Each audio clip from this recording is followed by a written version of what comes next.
friends. How are you today? Welcome in, everybody. Hello, let's see who's here. Kanabo, welcome in. Congrats on getting first. Waves, hello. It's been a long time. Abs, welcome in. Crusader, thank you for the raid. Give yourself a shout out, please. Ritsu, welcome in. I'm so happy to see everyone. Welcome. Today we have a dual author stream. Yay! With Melissa Scott and Amy Griswold. I believe, let's see, Amy's up top on the top screen and Melissa's on the bottom screen. So yay, hooray. Before I begin with the whole talking about the charity drive first, let's get pronouns out of the way. So I am she, her. Amy? She, her. Melissa? Also she, her. Okay. So today, everyone, is the final day of the VTuber Summer Slam charity drive for Gamers Outreach. They're very quiet. Okay, let me turn up the Discord. Thank you, my chat, for giving me that.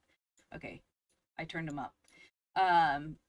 It is the final day. We are so close to the goal of $500. We are at $415, so 83% of our goal to raise money for a pit stop for the go-karts, which is where they take them in, upgrade the equipment, fix everything, make sure it's good for the kids.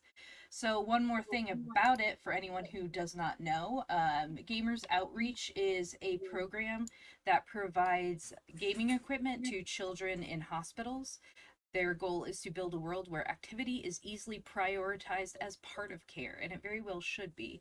And video games are their tools of choice. So they do it because, you know, being in the hospital as a kid can be pretty scary, especially if you're there long term.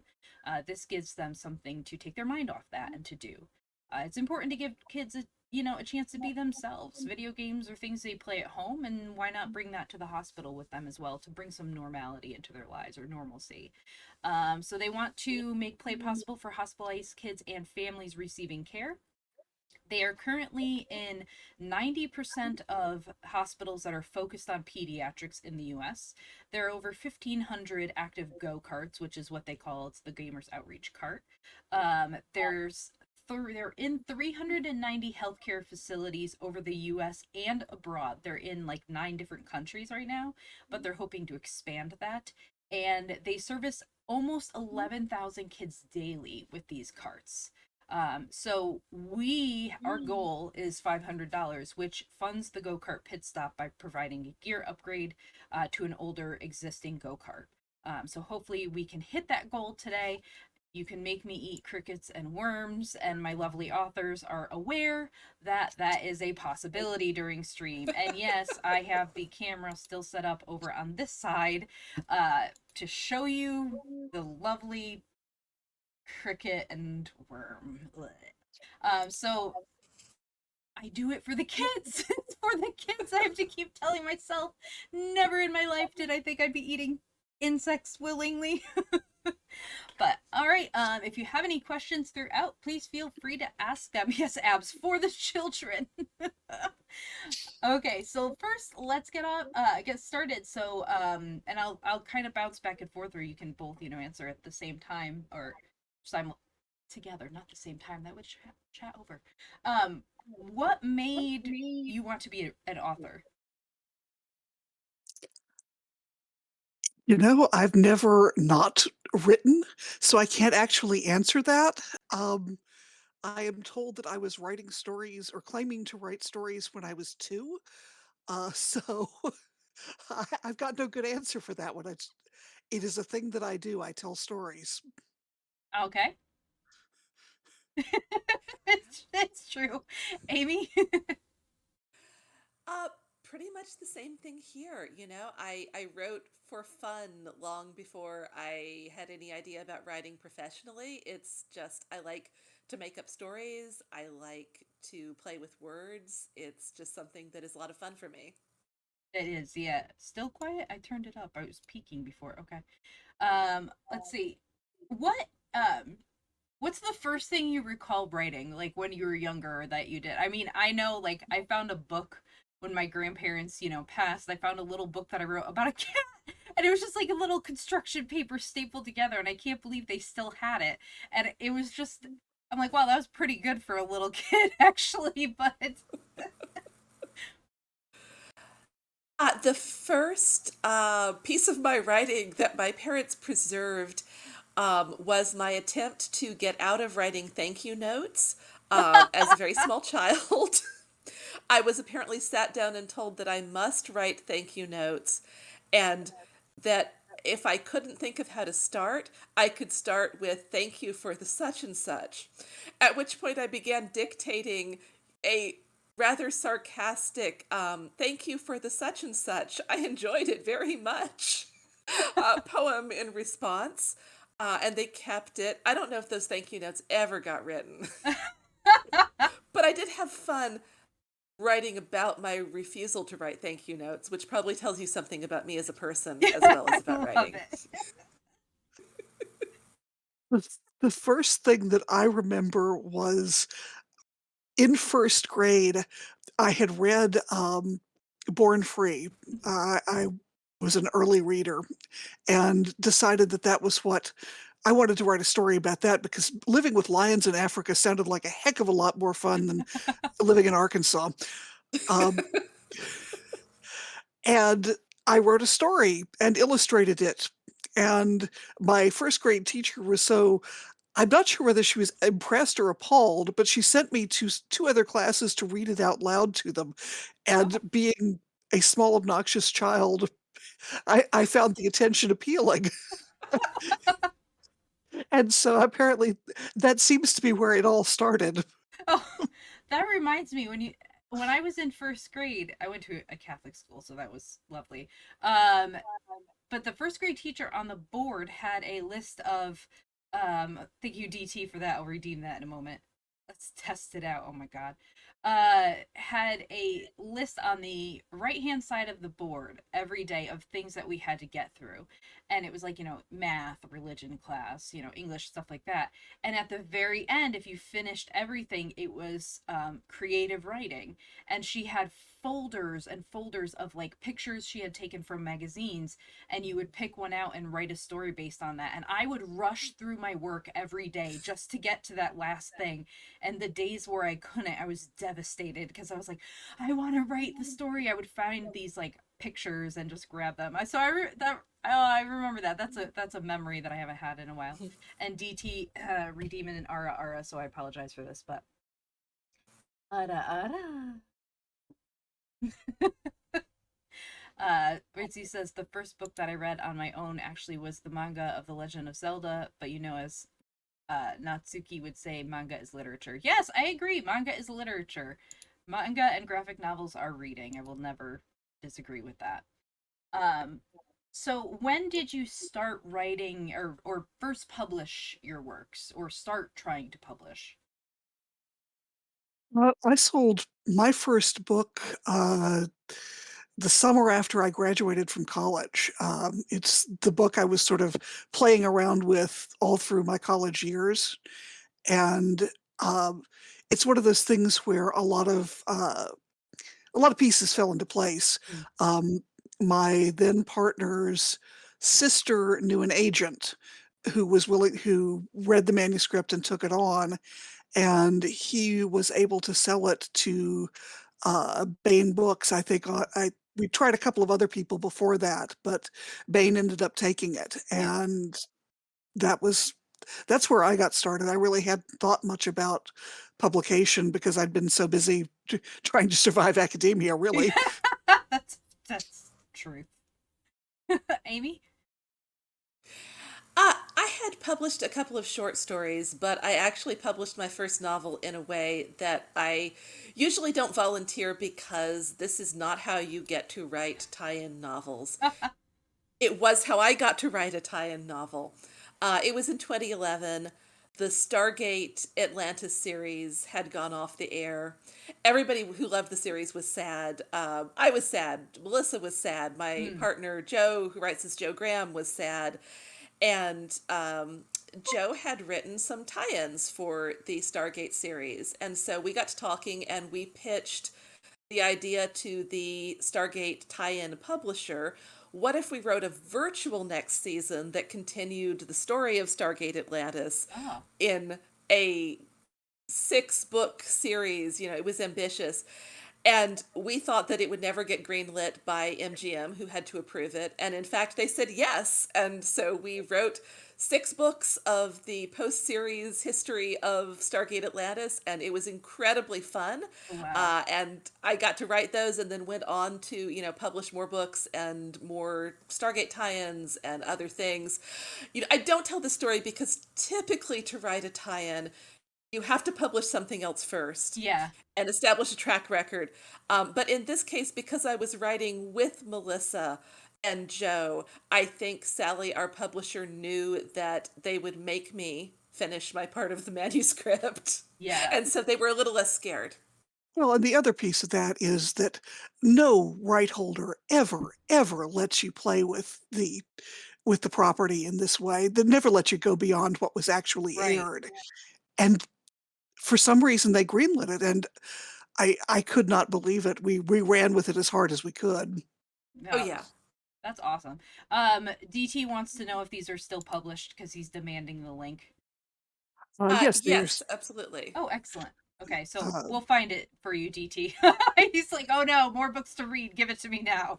if you ID look up the Legacy series, the Stargate legacies Atlantis Legacy series, legacy you series. should find it. Okay. Thank you for the raid. Welcome, Raiders. I'm Sophia Ignosi. We're interviewing Amy Scott, who is on the, or Amy Griswold, who is on the top screen, and Melissa Scott, who is on the bottom screen. And yes, ID, that is correct. Stargate. You heard it. Stargate. That's so exciting. And I know when I saw the list of publications and saw Star Trek and Stargate, I was like, oh. How was it writing for Star Trek, too? That was interesting. It really was varied. I've written, Deep Space Nine and Voyager. Mm. Um, Deep Space Nine, I really, really enjoyed. I loved the series. I my books came or my book came 2 seasons in, so it's in that period of Deep Space Nine. Voyager was much more difficult because the show hadn't aired yet, Oh, and so I had, very little to go on. Usually I work a lot with the actors' faces and voices, and for many of them, I had nothing, wow. and that was a really tough one. I love Voyager. Oh my god, it's my favorite of the. I know people are like argue with me half the time, like, "Oh no, it wasn't good." I'm like, "You are wrong. You're entitled to your wrong opinion." I think it was the best one. I love Janeway so much and just how powerful and amazing she was. And it provided something very different compared to the others, you know. And not having Kate Mulgrew's physicality to work from was really, really hard for me. Yeah, that would be. I mean, she's just very different. Especially when you look at the with the pilot had somebody else playing had someone else, wasn't it? I'm trying to remember. Yes, uh, Genevieve Bisset? I can't remember, but Yeah, yes, there was a different actress. it was very different, and I much prefer Kate Mulgrew to it. I just feel like she fit the role so much better. Um, that's my thoughts on that anyway. Um, so as writers, who inspires both of you? Ooh. I know It's it's a a hard lot one. it's a long list.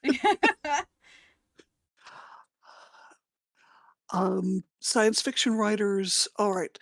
Science fiction writers of a generation older than mine, I'll start with Okay. that.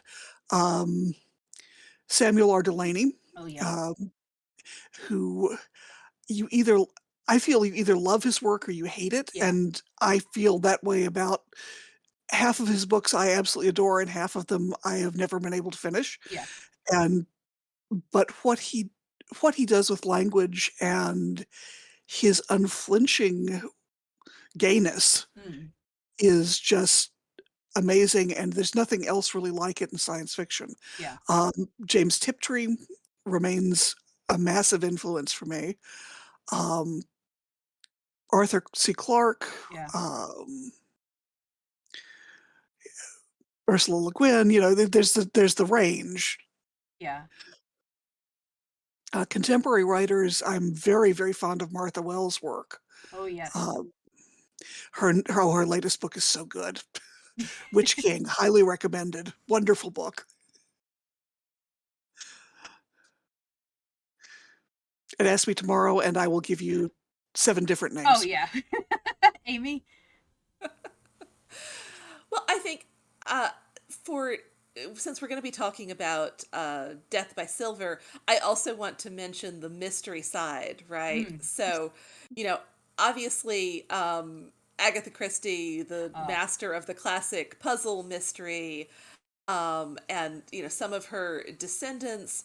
Also, in some ways, Sherlock Holmes is clearly going to be an influence here. And I have to bring up Isaac Asimov, who Oh, did classic science fiction mysteries, and I think was certainly an influence in terms of how do you tell a speculative mystery story in a way that's going to be fair to the reader. right. The other one, and I'm suddenly blanking on the author's names, Melissa the Lord Darcy stories. Randall Garrett. Randall Garrett, yeah, also did a series of fantasy mysteries. They were also Gaslamp Fantasy.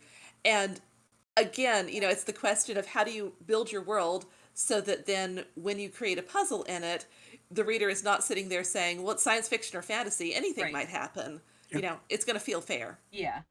That's Agatha Christie is just we read the first book I read on stream actually was Murder of Roger Ackroyd because it was put in the public domain this year, so I was like, yes, I can read it on stream. And everyone when we get to the end of that one was like, what? Wait, what? I was like, I know. That book blew my mind, and I know why it's like the number one. You know, it's considered like the greatest murder mystery of all time by like the British Mystery Writers Association, or which it is, because it's just, I mean, Christie is just phenomenal in general. She did almost all the tricks first. Yeah, she did, Yeah. and she every time I read, one of her books, she's the only mystery writer I have ever read that I cannot figure out who did it before the end. I'm always like, oh, that makes sense. Whereas everyone else, I'm like, yeah, it's this person. I could figure it out. But with her, I can't. She just writes And so well. I think part of that is because she's so fundamentally unsentimental. I think a lot of the Christie descendants, and I'm thinking about the Brother Cadfael mysteries, for Right. instance, you can tell who the author likes, and those characters are not going to be the murderer because the author clearly likes them too much for them to be the True. murderer. Agatha Christie doesn't like anybody that way, even, sometimes her own detectives. She has a really, under all of the coziness, a really unflinching view of, how bad people can be in petty ways. Yes, that could be why. That's interesting. With regards to, oh, I asked this one, and everyone hates this question. What is your favorite book, or one of your favorites at the moment in any genre?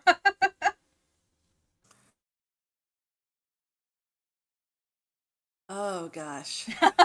Yeah, there's so many. There's I know. always so many. Because I do the same thing. I'm like, well, do you want to know sci-fi, fantasy, mystery? Which do you want? In if you had a book that you would recommend that everybody read if they haven't, which one would you choose? Like the top book? Uh, I'm thinking Terry Pratchett, but I'm trying to narrow down a book. Okay, even oh, I mean, he's got so many. It's hard to narrow it. Everyone just read Terry Pratchett. James Tiptree's Brightness Falls from the Air.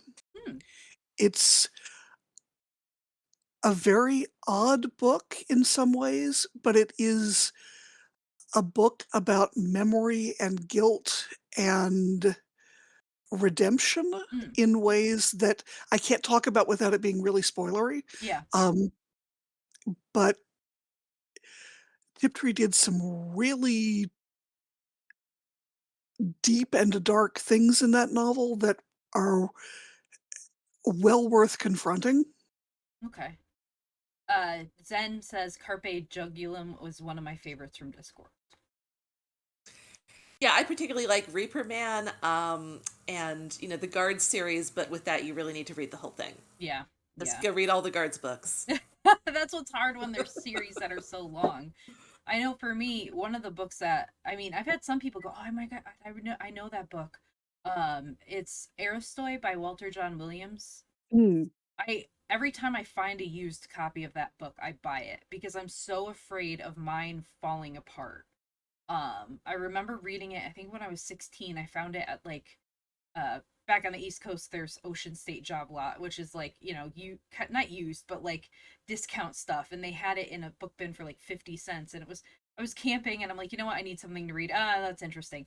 Absolutely phenomenal. Completely different in the way it's written with like the kind of not split personality, but the like, you know, demons or daemons that he has within him that help him through different things. So you'd have one side of the book would be what's going on outside that he's interacting with in the physical world, and then the other column is what his daemons are saying to him in his mind. So absolutely like mind blowing and a challenge to read because it's so unique, but fantastic world building. And it was the first book I read that had a gay relationship within it.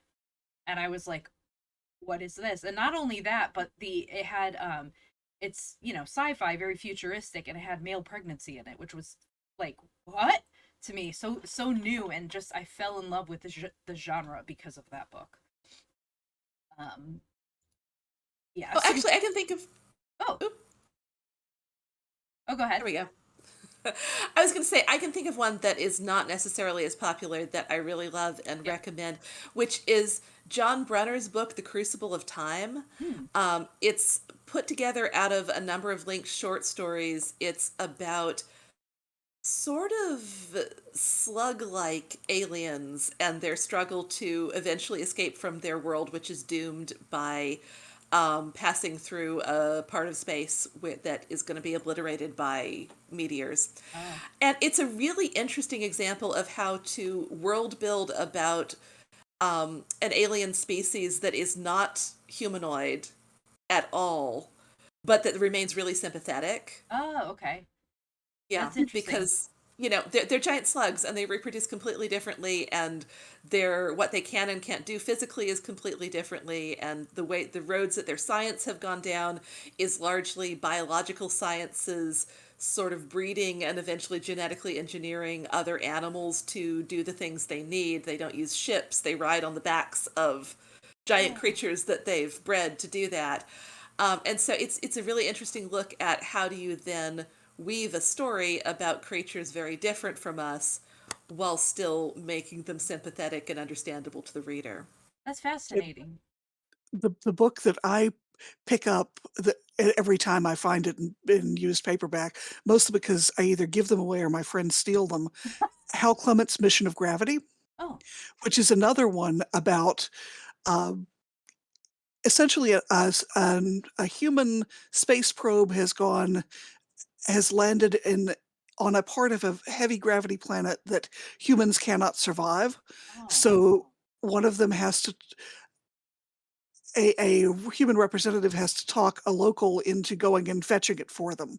And it's told from the point of view of the local, Barlennon, who is essentially a high pressure caterpillar. And it's his trip to the planet's North Pole to fetch this device for the humans, and the incredibly clever bargain he strikes in the Oh. process. I feel like that book came up in one of my streams a couple months ago. I did a book unboxing. I was Mhm. given 40 paperback books that were sci-fi fantasy.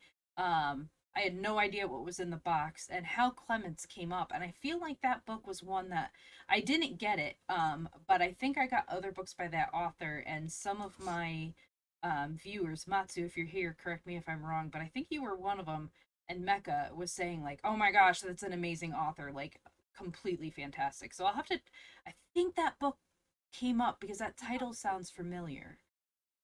It's possibly his best known. It's one that it was in print forever, Yeah. so Okay, I'll definitely have to add that to my my TBR pile, which is like miles long at this point. Um for you, what is the hardest part of writing?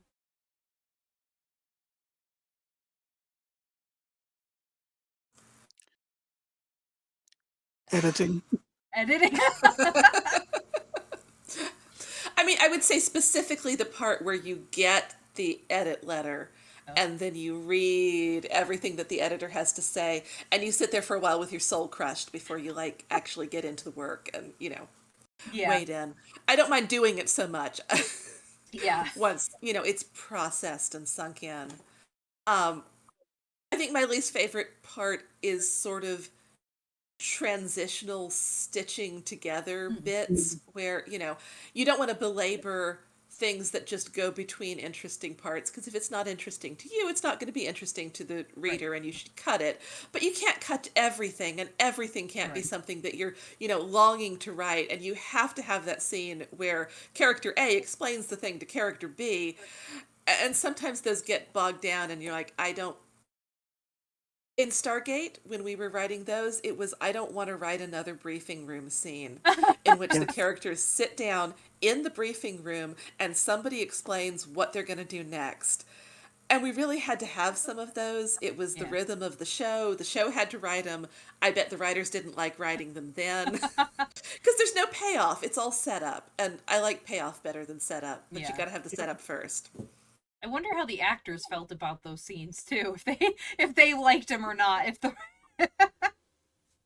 I can't imagine there's much you can do with those scenes once you've done 17 of them in the season. It's true, just sit there and talk. um, it's if somebody is struggling with editing, because I know that's a huge problem for a lot of people. What advice would you give to them? Kind of depends on what they're struggling with. Mm, Um,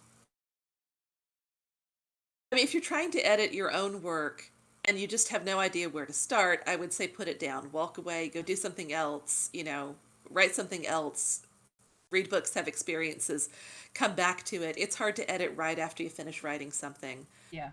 because at that point you feel like if I knew how to do it differently, I'd have done it differently in the first place. And it takes a while to be able to come back to it as if it, seeing it with fresh eyes. Yeah. Um, if you get into it and there's something where you know it's not working, but you don't know why it's not working, that's when you start kind of backing up further and asking questions like, if I've written the scene 3 times and it's terrible every time, do I need to have the scene at all? Is this between the right people? Is the right thing happening? Is somebody doing something that it isn't in character for them to do because mechanically I kind of needed them to do it, but really it makes no Mm, sense? If you're really hitting a wall, then you usually need to kind of back up and change more so that you can get away from the thing that you're stuck on. yeah. And actually that hitting the wall is actually a routine part of my process. I almost always write about between 120 and 150 pages of a manuscript and go increasingly slowly over the last 20 pages, realizing that I've hit the wall and having to stop, go back, look at the structure of that first 120, 150 pages because I've made a structural error somewhere. There is something that is just enough askew in terms of plotting or characterization Right. that I need to go back, find it, and snick it into place before I can continue. And I've learned that I actually have to write it badly to write it well. Oh. So, yeah, get it down. There is an argument to be made for get it down first and then go back and fix it. Mm, Yeah, I mean, I always recommend that, especially newer writers, just write the whole thing first. Don't try to edit while you're writing. You're not going to have any perspective, and it is so easy to stop and churn where you're just writing the same chapter over and over again.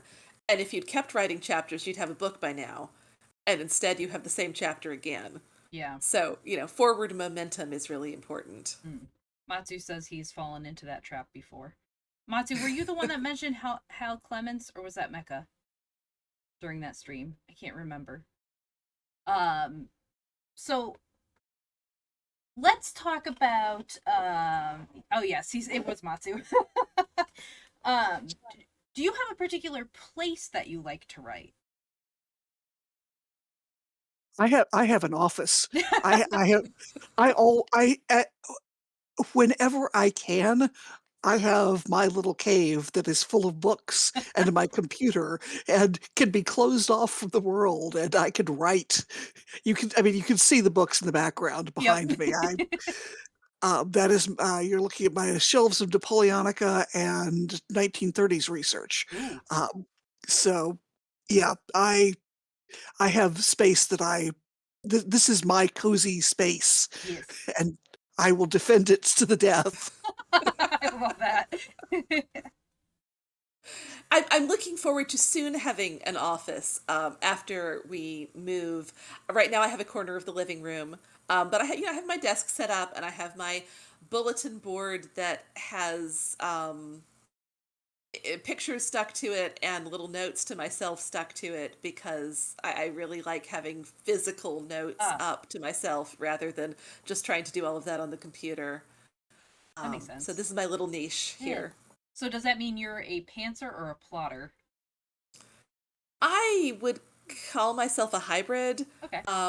I what I usually do is start, work myself into it and get some idea of what the plot is going to be. Yeah. And then, for something that I'm writing solo, what I'll do is at that point write a really high level outline, just whatever I know at that point. They go on a quest and they get the magic artifact and they use it to save the world and they come Yeah. back. And then as I get into each piece of it, I'll start unpacking it. How do they do that? And just outline to whatever depth I know as I go. Yeah. It's a little bit different when I'm co-writing because then I feel like it works better if you have the outline worked out much more explicitly in advance, especially for a mystery where things like who killed the guy are really important to figure out in advance. Yeah. Yeah. Yeah, but still, even then, I think there's a process of writing the beginning of it just to sort of see if there's a story there and what that story is going to be, and then figuring out an outline. Yeah. Yeah, I have always been a plotter. Um, I did doing detailed outlines, a fairly similar process to Amy's, except for the last book that I did, which I started. It was my pandemic book. I started because nothing else was working, and I needed to be writing, and I just wrote it having almost no idea where I was going and figuring it out as I went along. It actually worked really well. I was happy with the book. I really enjoyed writing it, Yeah. but I was scared to death the whole time that I wasn't gonna be able to pull it off. Oh no. Matsu, thank you for the donation. I also hate you because now I have to eat 2 worms. Um, so hold on while I pull them out and show everybody. Thank you for the donation. There they are. Oh god. I apologize for this. This is like the worst thing I've ever agreed to do in my life. Oh god. Ugh. So gross. They don't taste like barbecue. Okay, that's out of the way. Now I suck on a mint. Thank you for the hydrate, Ritsu. No, but DT, they're not barbecue. Okay. Anyway, back to the good questions away from the worms. I'm trying not to gag. Okay. Um. So I have up on my screen a copy of Death by Silver, which I own. I'm so excited because the book is so pretty and it feels nice in the hands. um. What gave you the idea? So, if anyone doesn't know, obviously we have 2 names on the title, both of the authors here. You co-wrote the book. What gave you the idea for this book? Well, I blame it on a conversation. We were looking at a catalog of Victorian silverware, which has the Victorians had an implement for absolutely everything, and I don't just mean, the stuff that you might find in your grandmother's silver box, like oyster forks. Hmm, They had grape shears, the specific scissors that you put on the tray to cut the grapes off rather than tearing them off like a barbarian, I didn't and know that was a thing. I neither did I, believe me. Nope. Was what if the magic system worked like that? Of course it had to. Right. And of course, the actual Victorian magic systems do. And so we started talking about what if magic was another respectable middle class Victorian profession? You know, Oh. this isn't occultists doing secret things in their basements. This is, you know, the professional that you call out when you have a magical problem to come fix it for you. And, you know, you call someone who has a good reputation just like you call a doctor who has a good reputation. And you want to be a doctor or a metaphysician or magical practitioners who has rich clients who will recommend you to their rich friends, Mm. and say that, you know, you're the right kind of people. And, you know, as soon as you plunge into this, you get into the Victorian social class system where everything is terrible, but it's terrible in a really interesting way to write about. And I think one of the things that, you know, comes back to the silver very quickly is how much everyone is trying to achieve status, Hmm. is terrified about status, and how the middle class is trying very, very hard to pretend that they are have old money, which they don't, and are upper class, which they aren't, and would never, you know, do things for themselves, which sometimes they do. You know, the grape shears, this is the era of silverware invention. A bunch of this stuff did not exist before the Victorian era. Nobody felt that they needed it. But at this point, this is when you get these super elaborate silverware catalogs that are selling this stuff to people who want to prove their bona fides to society by having one of every single kind of piece of silverware that you could put on the table imaginable. And the thing is, this will never quite prove that they are in the echelon of society that they want to be in because they are people who bought their silver. And the truly rich and the truly upper class inherited their silver and they don't need this stuff. Hmm. They're not the ones buying this stuff. But it's the middle class that's trying to prove their respectability by spending money to get stuff that makes you apparently by their, you know, that they hope will make the prove that they are winning the social game. Yeah. And of course that provides them with a ton of opportunities for murder because anytime people are really scared about respectability and status and, you know, proving that they're doing everything right, it puts them in a situation where they're inevitably doing things wrong and they've got a lot of motivation to cover that up. Oh, okay. Yeah, that So came. it's a fun, yeah, go ahead. Last night I finished reading Cranford by Elizabeth Gaskell on stream, and they were talking about the two-pronged forks and how they couldn't eat the peas. And I was like, how do you eat the peas with a two-pronged fork? So we were looking it up, and I'm like, I think you like scoop it up and then, because they were describing as stabbing the meat in afterwards, so it's like they scoop it and then stab the meat in to prevent them from rolling off. But then it also seemed like they would just mush them onto the fork, and then I'm like, I don't know how you would do it, but they somehow did it. Yeah, and you can look up, there are many surviving etiquette guides from this period. So many, so many. Um, and again, you know, many of them are the target audience is clearly not people who know from birth how to use these forks Right. and how to run their household. You know, the target audience is people who want to socially climb a little bit. Oh. And so they're reading Mrs. Beaton's book, which is telling them how to manage their household of all of the many servants that they're supposed to have. And then you kind of get these little parentheticals of, if you don't actually have this many servants, here's how you're going to cut down.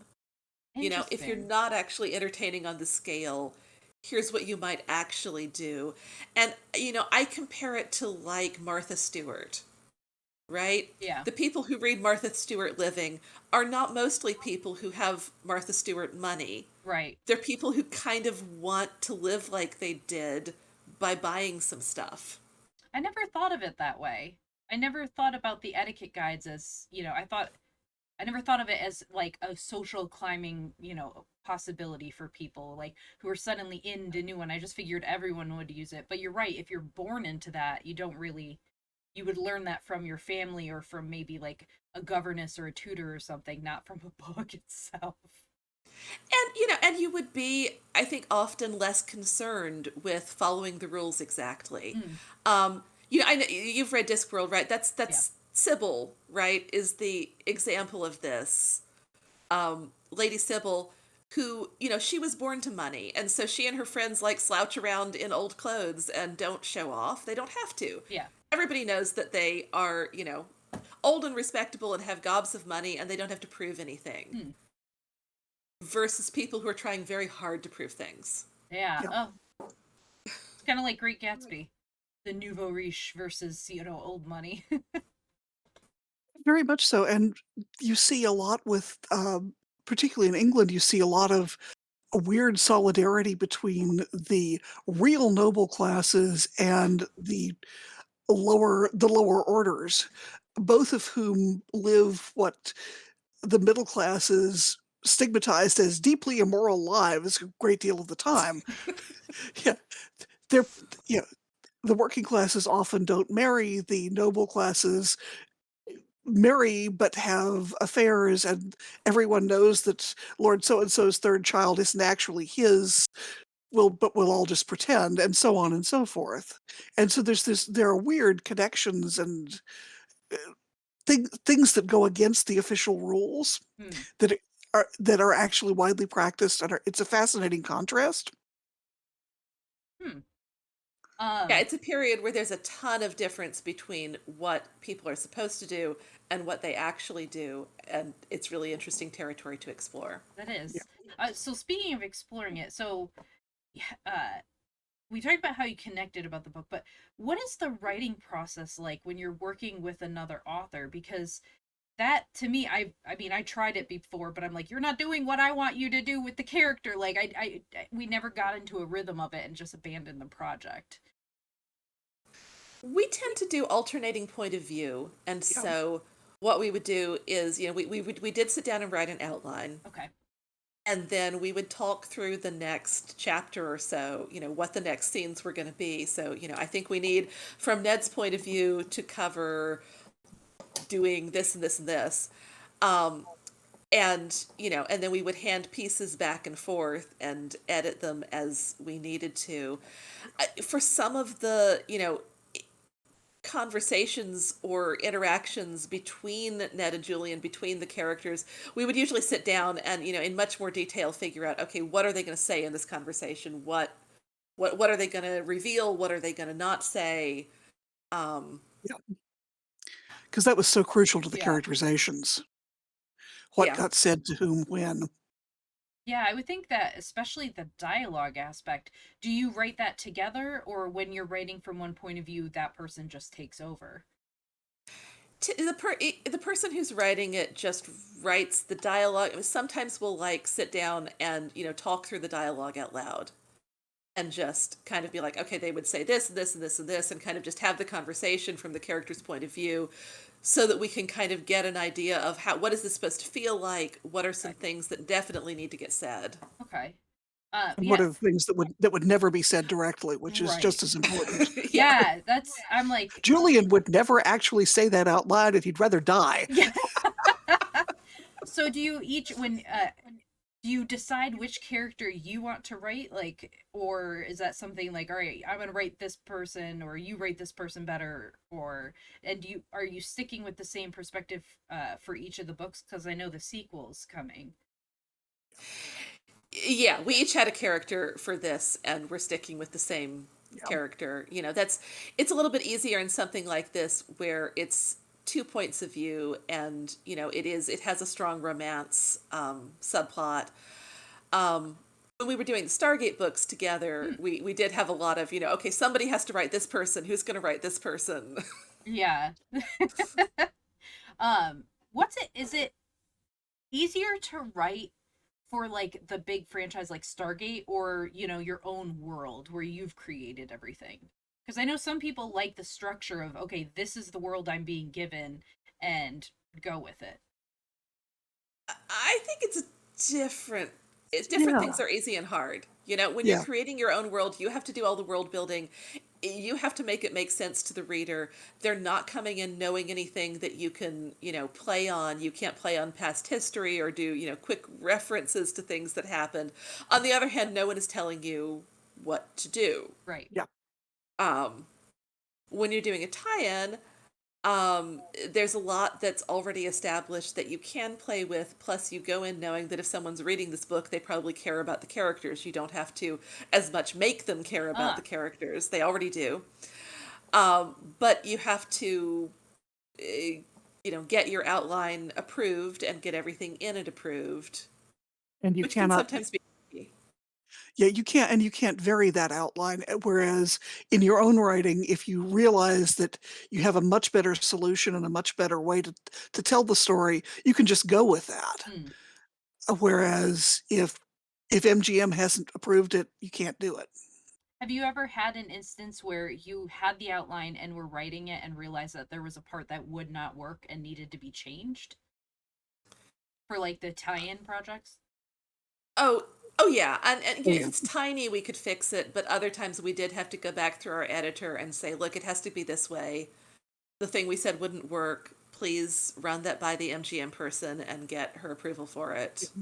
Mostly it was technical stuff that Yeah. when we actually laid out the logistics of a particular battle or looked at what these starships could do, we realized we'd written ourselves into a corner that we couldn't Oh. get out of, and we had to fix it. Are they At least I know I did.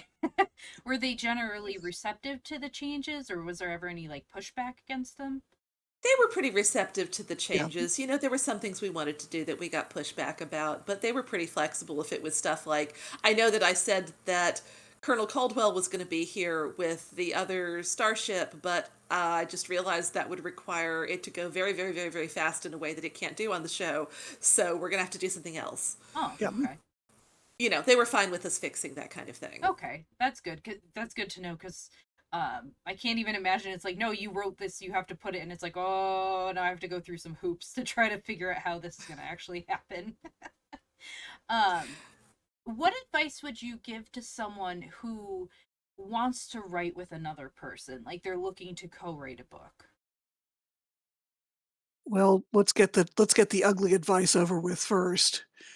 Have an agreement in writing, because if God forbid you decide you hate each other 3 books into an incredibly successful series and you have no agreement on how to untangle yourselves,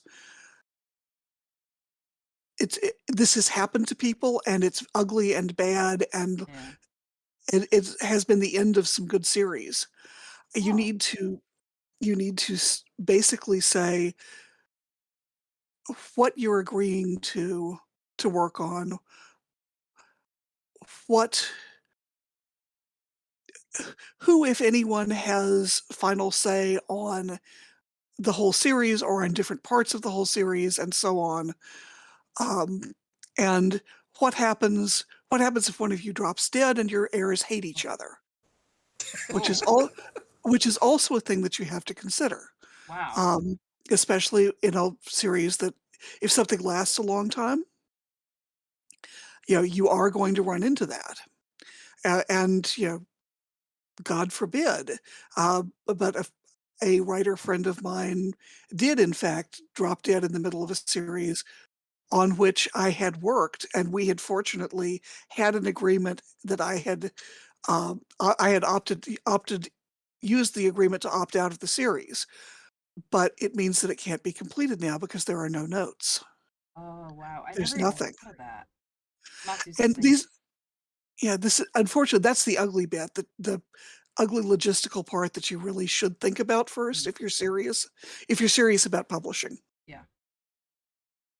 Yeah, my cautionary tale is going to have be clear about which version of the manuscript is the current, Oh, complete, yes. Oh god, Oh yes. no. correct one.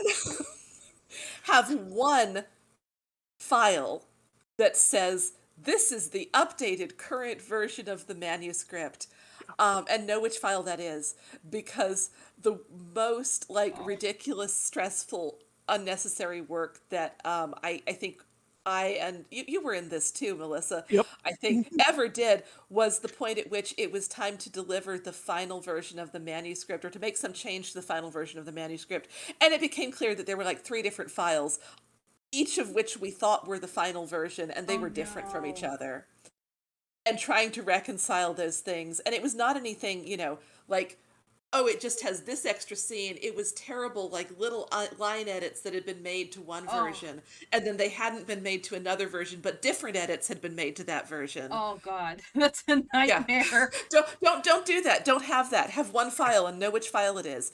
Now I think some people like to, work in something like Google Docs or, online Word where they can collaborate in the same document, not send files back and forth. But if you do send them back and forth, seriously know what your final version is. Yeah. Do you work It was in? Version bad. control. Oh God, that I can't even imagine the nightmare that would be. Like, deadlines tomorrow. We've got 5 different ones that are sitting here. Yeah. Yep. Do you use Google Docs or Online Word for your projects? We've We did used it last time. some. Yeah.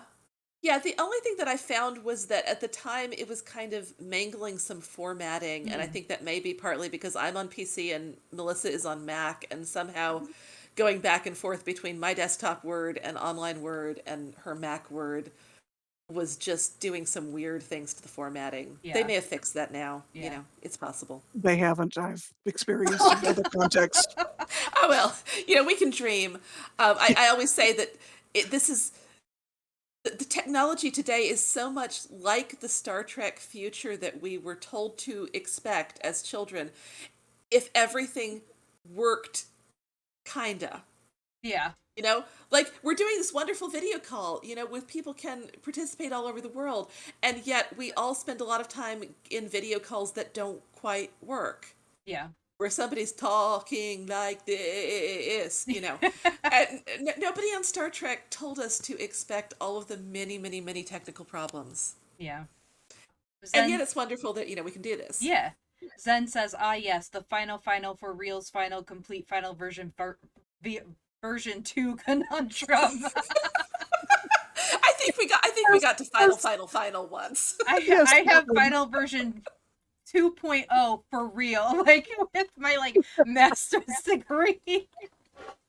There's edited and there's one that's like edits by, and then we all add our initials for, because I have my editor and then the second reader, and we all add our initials, and it's like, okay, does this one have everyone's initials? And then it's like complete version 2. like, I'm like, oh my God, I hate this. And Crusader says Mac and PC work together. That will be an interesting day. Yeah. Yeah. Do you reach out to a publisher before you co-author a book, or do you pitch it together, or do you write it and then pitch it and say, hey, we've got this book, do you want it? For something that's not a tie-in, you just write the book. You Oh, write the okay. Yeah. book and then you try to sell it. It's if you're established with a publisher, they might buy something on a pitch, but that's getting, I think, rarer. Like, Yeah. yeah, mostly you just have to write the book. Yeah. For the tie-ins, you pitch. You Yeah. pitch to the editor, and then they're going to go through. You're going to go through a whole process of developing the outline, getting the editor and whatever the property owner is to approve it before you start writing anything. Yeah. Yeah. And with a tie-in project, it could always get killed, and so you really don't want to start writing until it's really approved and final, and they've given you a contract and said, really write the book now, Yeah. Yeah. I was because I you was know all excited about a DS9 proposal that had gotten through 2 reads at Paramount, and then the writers group for the actual show said, "Actually, no, we're gonna use the Shadow Universe and the Mirror Oh. Universe in next season, so you can't do that story." Oh, that's hard. I was so bummed. Yeah. Would there ever be a chance you'd be able to go back and use it, or no? So, no, Ugh. it's not. yeah. No, Um. I mean that's the thing with the tie-in stuff is you can't use it again if it gets rejected, Yeah. if the plug gets pulled. Except the idea in greatly transformed form, maybe because Right. it's all written for hire. Yeah. Yeah. You don't own the copyright. The copyright owner owns the copyright.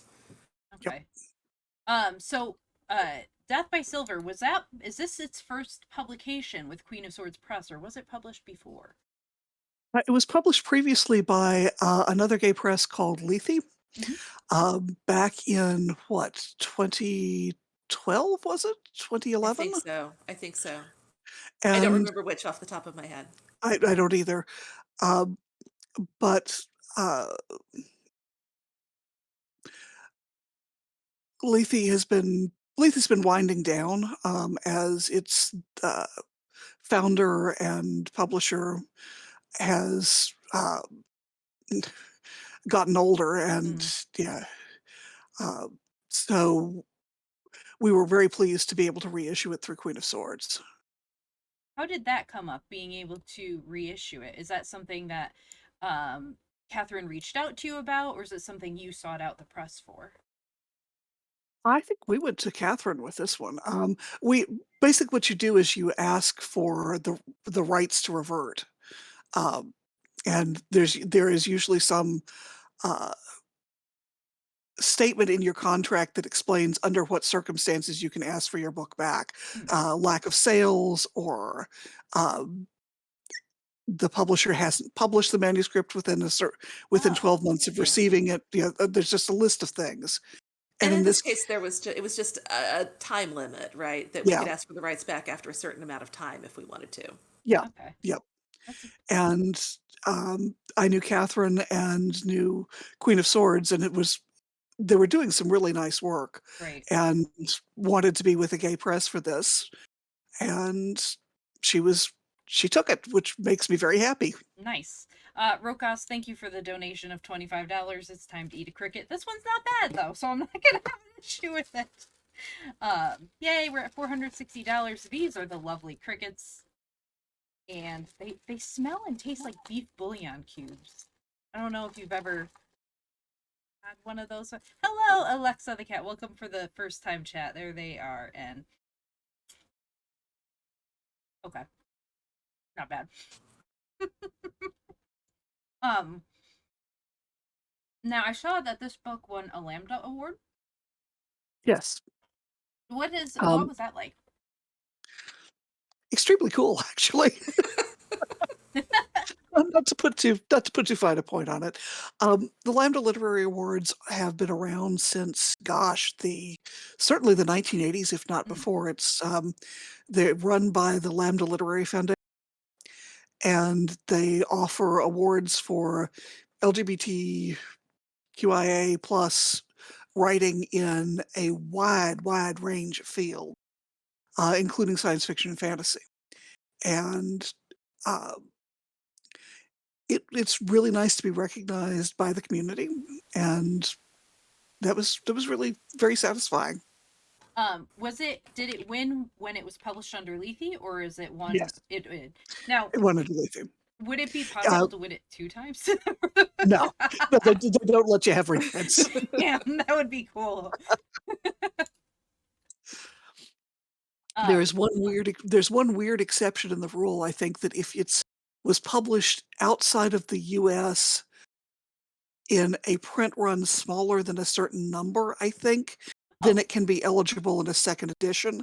okay. But that's because so many queer presses are very small and money challenged, and some really good work can get missed that way if you don't Oh, have a little wiggle room. yeah.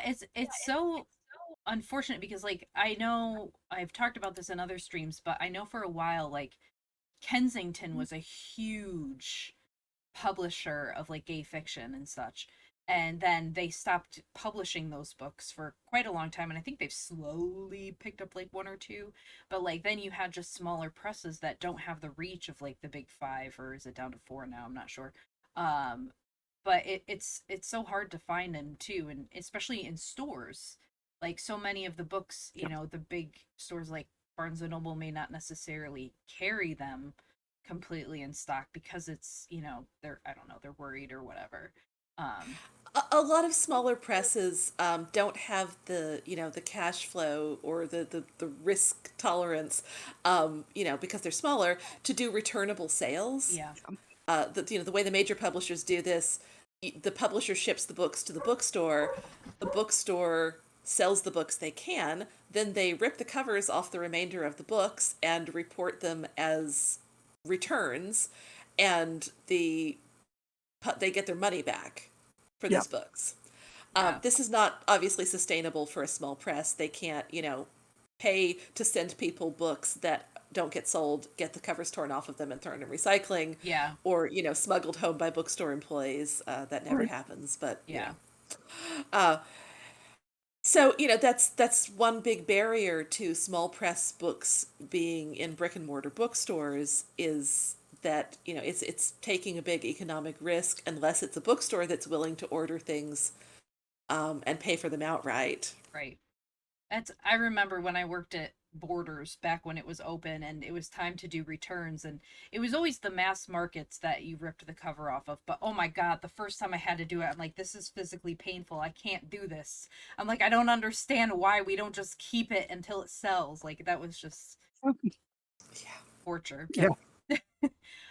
Um for what are the first like presses that you published with, or what are some I should say, what are some of the like gay specific presses that are out there that are still big and are, well, big, in their way and around, that you would recommend to people who are looking for books like that, who are looking to support authors who, aren't part of the big five?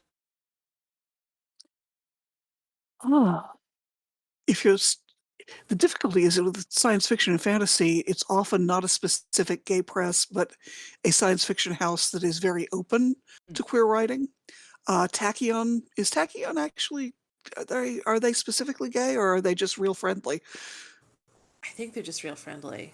Yeah, because but they've been publishing some amazing stuff. Um, who all else? Queen of Swords, of Um, course. Yeah. Queen of Swords, Bold Strokes books, they lean more toward Yeah. romance. Um, but they do, the line between science fiction fantasy with a romance subplot and paranormal romance or sci-fi fantasy romance is real Right. thin. Yeah. Blind Eye. Um, I'm trying to think of all the people who are in the, uh I'm part of a story bundle, Yeah. uh, done for Ah, Pride, yes. and there's Pull it just, up. Tachyon, there's, Small Beer Press, um, and that's one great way to find presses, is to do something like buy the story bundle, where you're going to get an assortment of books that are not only from authors who are new to you, but from publishers who are new to you, who may have other things that you would enjoy. Right. I remember now, I bought that. So everyone, if you're looking for a great amount of books, I put the link over in chat. There's, let's see, 3, 6, 9, 12, 15, 17 books it looks like over there. 17 books all told. Another press is Neon Hemlock. They do a bunch of really good collections, and again, collections are a good place to start to find new and interesting, new and interesting writers. Yeah. Yeah. Um Chat, feel free to ask questions. You're usually a little more vocal. What's your favorite, if you had to pick a favorite book of your own that to work on, which one was it for you? Or the most memorable, or Mm. The most memorable experience was, a novel of mine called Burning Bright, um, which 2 weeks before the due date, which was a hard due date, no wiggle room at all, Tor, at that point, and this was also my first novel for Tor, so I really did not want to be late. right. It was my second novel, but I realized that I had completely screwed up the structure. I was within a chapter of the end. I'd completely screwed up the structure. I needed to cut massively, tighten the entire story, and not incidentally cut my self-insert character out of the book. Oh, All of which I did in 2 oh weeks. my It god. is a much better book for it, but I hope never to make that mistake again. Ooh, that's a hard one. Holy cow. Yeah, that was interesting. Yeah. I thought doing the running writing the, at that time, last book of the Legacy series. It has sort of continued. But writing Stargate Legacy Inheritors was really interesting because we were trying to tie up 6 books worth of plot threads, this, huge story arc. There were 3 of us collaborating on the book, and it was both immensely satisfying to be able to get to the end of these plot threads that had been going for, hundreds of thousands of words, and immensely challenging to wrap everything up satisfactorily and not drop any balls. Yes. We did get to the end of the manuscript and then discover that Colonel Lorne, we had written as being in 3 places at the same time, Yeet. Yeah. because he was not a viewpoint character for any of us. And so all 3 of us had reached a point of, okay, I need a person to walk on for my main character to talk to or to bring me stuff. I'll have Lorne do it. But Yeah. Lorne could not be in all those places. No. And it got to be interesting to cut him from 2 of them. Oh, how did you get around that if he had to be cut? We chose other characters to take over his role in those scenes Okay. and rewrote them so that somebody else said the thing or brought the thing or did the thing. But we got really far before we realized that we'd all put him in different places. Oh man. I think that may have been that may have been an editorial catch, in fact. Yeah, I think Sally, our editor, our long-suffering dear editor, may have said, how is Lorne doing this? He was over here on this planet. Now he's on Yeah. this ship at the same Yes. time. Yep, He's yep, yep. captaining this ship. He's on the planet, and he's in. No, that's not gonna. Yeah, that's not gonna fly. Literally. Literally. I had a question. Then now it flew out of my brain because that's a. Oh, do you find it easier to work on short? Hey, thank you for the follow, Edelons. You are my 600th follow. Yay! We hit a goal. And welcome to class. Do you find it easier to write like single individual standalone books or parts of a series, or do you prefer one or the other? I like a series because once I've gone to all of the trouble of making up a setting and people, I usually have a lot to say about them. Hmm. But I actually, yeah, yeah, I actually prefer single books because, yeah, once I've said that thing, I'm usually ready to stop and move on to something else. I am not a fictionally faithful, sort of writer. I mean, I will write them and leave them. DT says, how could you do that to Lorne? He was so nice, overworking him. I know, I it's that's what we sad. liked It's Lorne. sad. I mean, that was the problem. We liked him. He was such a good character. Yeah, so we were like, who should say this? Oh, well, how about Lauren? He's a good guy. Yeah. And besides, this series, we tortured all the characters that we loved. Yes. Isn't that Yes, the As way you of do. it? I was gonna say, isn't that yes. the way of it?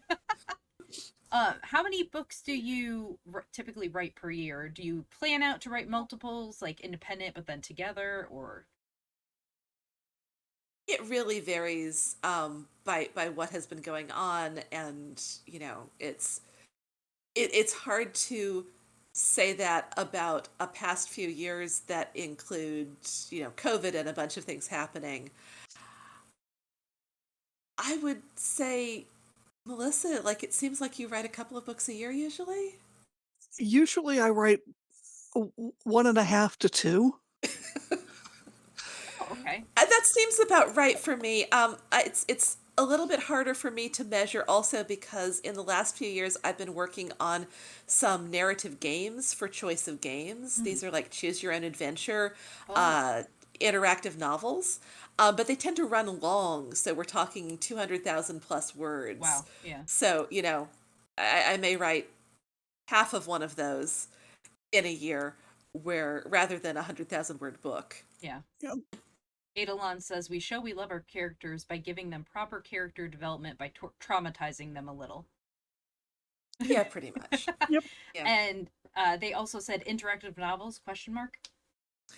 So there's a company called Choice of Games, and they do entirely text games that are sort of more sophisticated versions of those old choose your own adventure books Oh, that we had, where you go to page 73 if you do this, go to page 74 if you do this. yeah.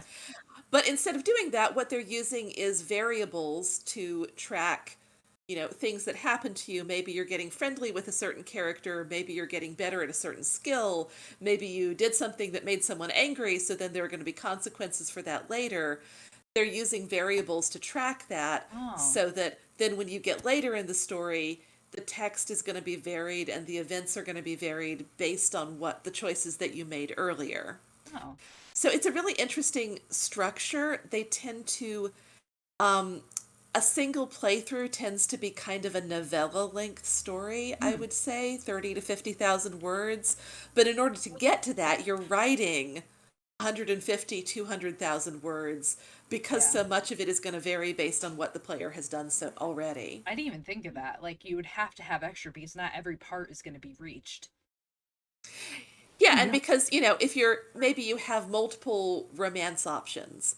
And so you can romance character A or character B, and then when you get to the scene of you spend time with your love interest, it's going to be two completely different scenes Yeah. depending on who you picked. And then that's going to vary based on what your relationship with them was and what choices you make. Yeah. So it's an interesting structure. It's interesting to write for. But you do tend to write a lot of words to get Right. to that story for the Hmm. reader. Like that. Crusader, thank you for the $25 donation. Here is your cricket. Um, do you enjoy, how did you get started with writing the interactive ones?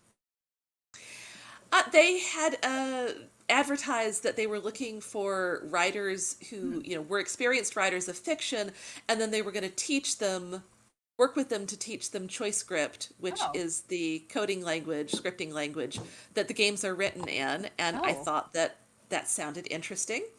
And so I pitched them, and they wanted a CV and a writing sample, and then a set of pitches for game ideas, and then to work up a fairly elaborate outline for the game to see if I could wrap my head around how they like their games written. Right. And once we got through all that, they set me and my co author, who was my partner, Joe Graham, free to write our first game. And we worked pretty heavily with an editor for the first one to learn Oh. how to code it and how the game structure they wanted it to be.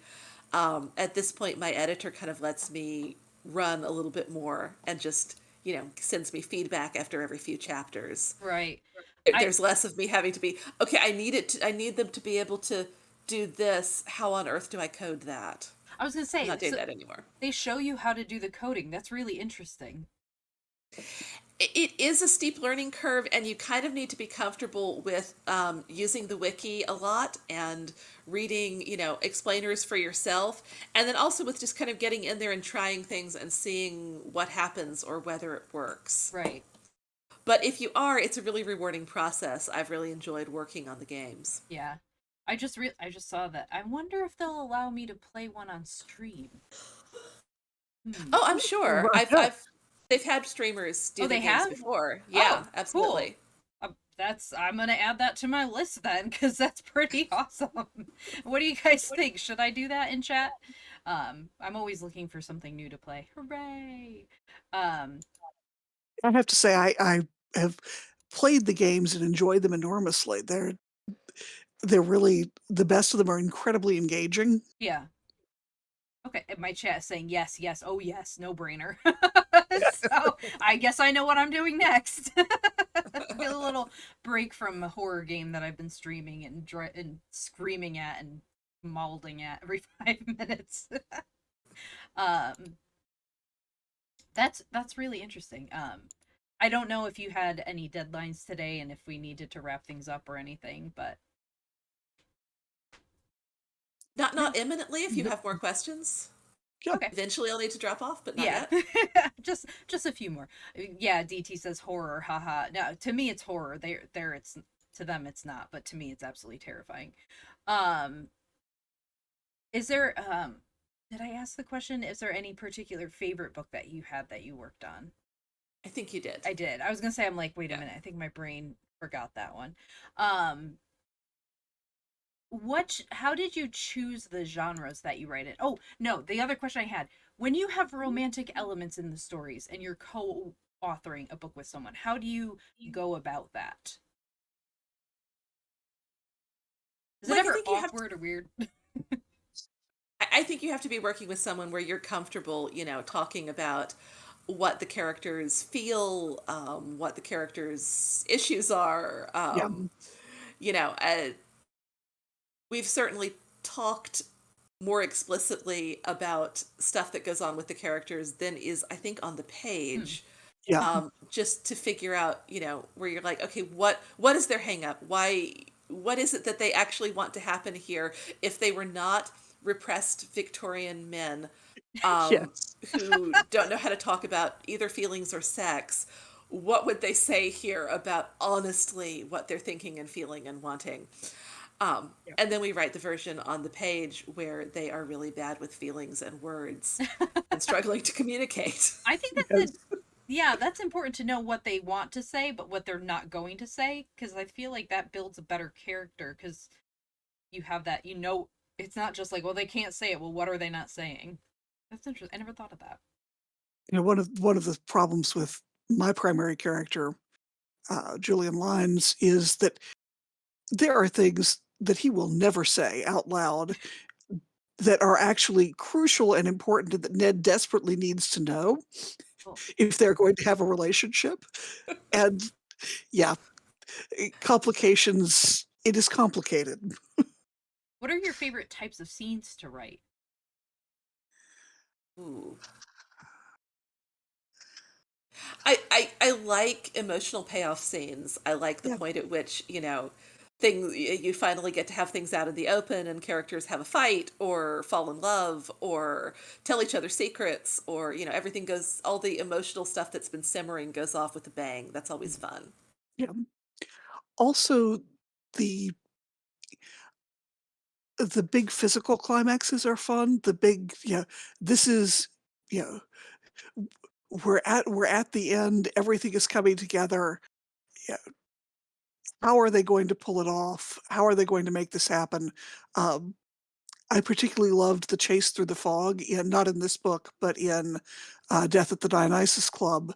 There's a scene where they're being pursued by the thing that has been mistakenly created through a classic London pea soup fog, and that was so much fun to write because the creepiness of it comes not just from the fog, but from this thing's ability to shapeshift and so Ooh. on.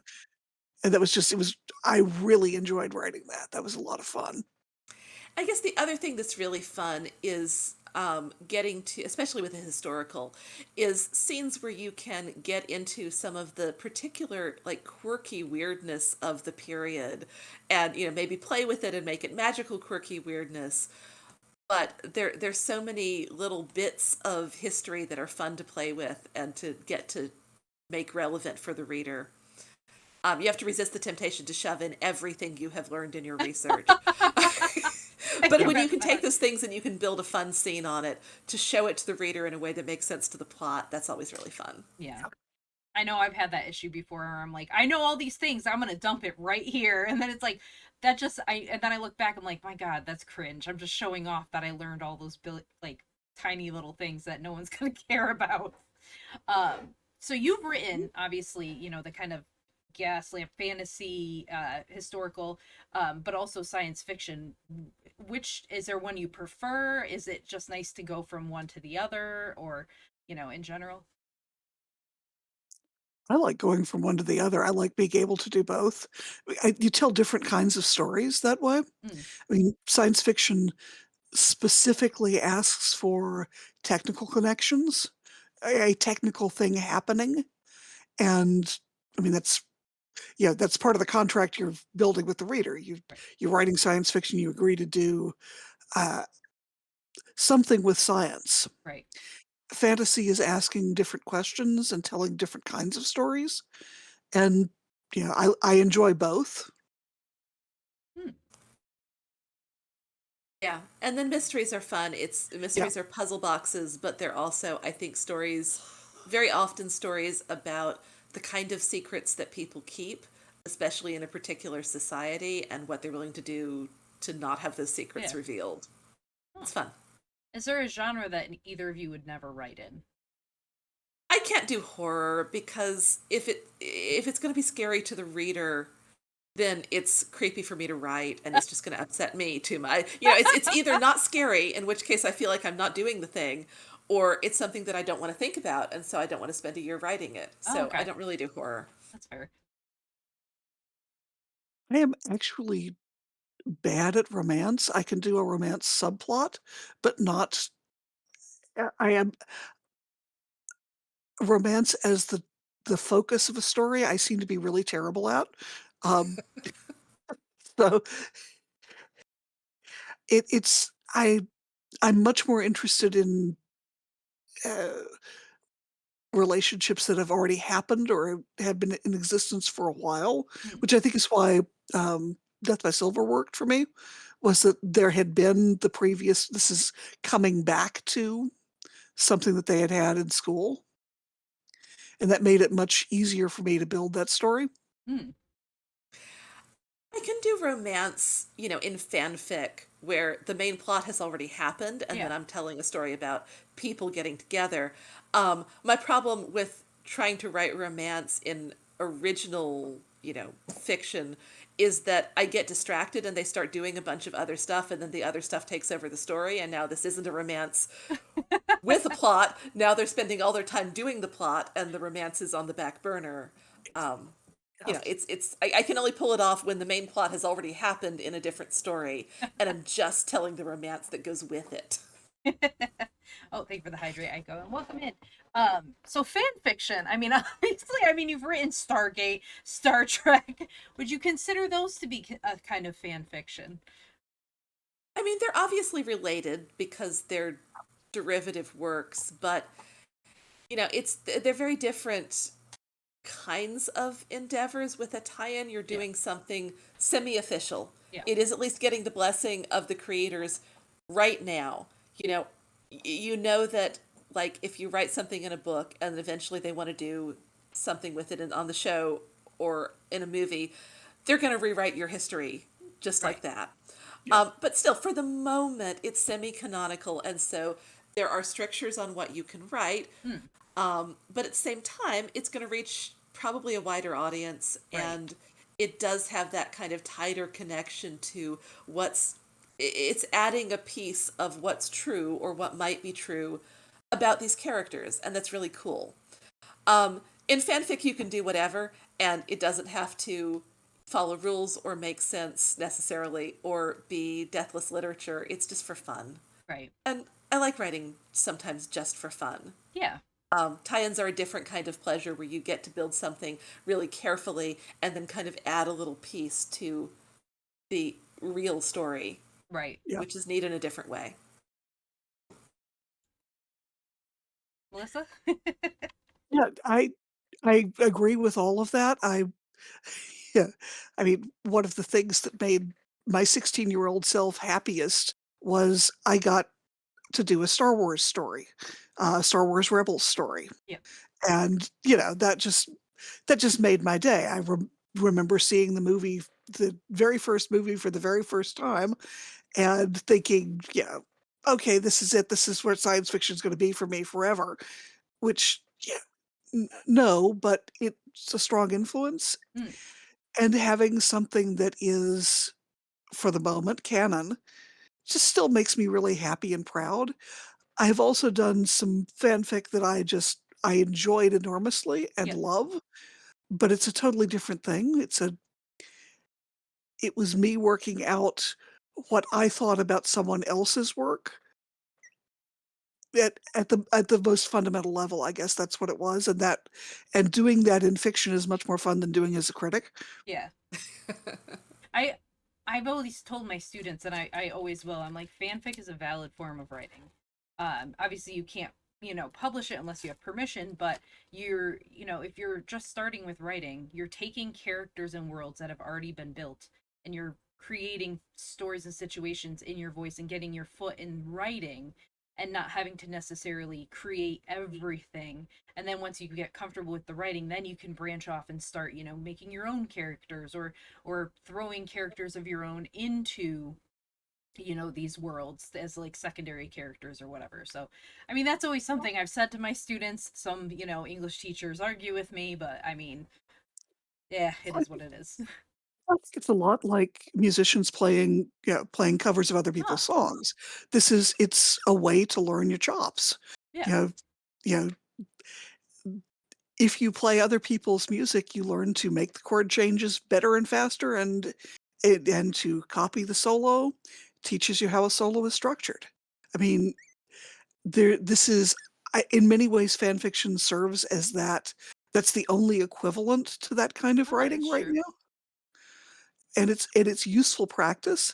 I think what it doesn't teach you is one of the hardest things to do and to learn, which is to make people care about your characters. Mm, Fanfic come Fanfic comes with the characters people already care, that's a good point, yeah. but for everything else, for world building, for dialogue, for, you know, playing with style, yeah, it's an excellent tool, and it's fun. Yeah. Yeah, that is. I will admit I enjoy writing my own fan fiction sometimes for some of the places I'm in. Um I think that's it about all the questions that I have. If you have any other last minute advice for anyone out there, or well, I am going to be giving away a digital copy of your book Death by Silver to one of the viewers.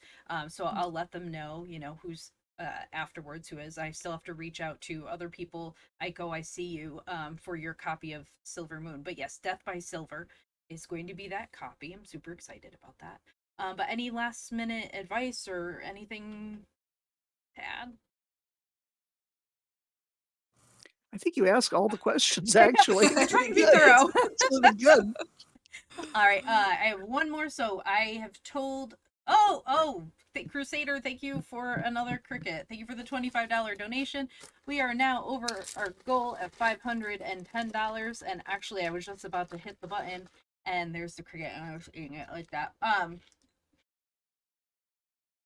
I had said I was going to donate $1 for every new follower, up to $50, and we have 20 new followers. So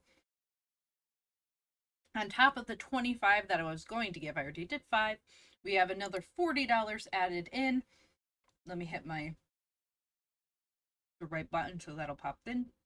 So we will have raised $550 for Gamers Outreach, which means we fully funded a pit stop for one of the go-karts. Hooray! Thank you, everyone. And it should pop up any second. Maybe. Maybe not.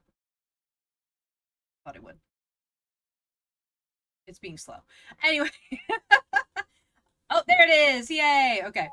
Zen says fun activity, annoy classical musicians who work in orchestras by saying, "Oh, you're in a cover band, neat." That's terrible, Zen. That's That's mean. that's so terrible. Um, so let's see. We're going to raid into somebody who is taking part in the VTuber Summer Slam. Uh, Let me just click the charity stream button. Let's filter out and see who has it up. See, the difficult thing is we're looking to see who has the VTuber Summer Slam. Oh, Kuroi Talks. So we're going to go visit them. They're playing Overwatch 2. Because I see myself, and that's it. Everyone's playing Valorant or anything like that. So we're gonna go visit Kuroi Talks. Um, Playing Valorant. Everyone, thank you so much for coming in today. Tomorrow, I'm either going to take a break from streaming because I've been streaming 5 days in a row, or I will continue on and finish the DLC for Control because I need to finish that game. But thank you, everyone. Let's send that over there. And Melissa and Amy, thank you so much for being here today. I greatly appreciate that. I hope you had fun. I know I did a lot, and everyone else, stay tuned for who is going to win a copy of the book. Let me see. Okay. All right, we're going to head over and raid. So bye, everyone. All right. Thank Bye. you. Thank you for having us. Thank you. I'm gonna get end to my ending screen. Where is it? Wrong one. Ending. Bye.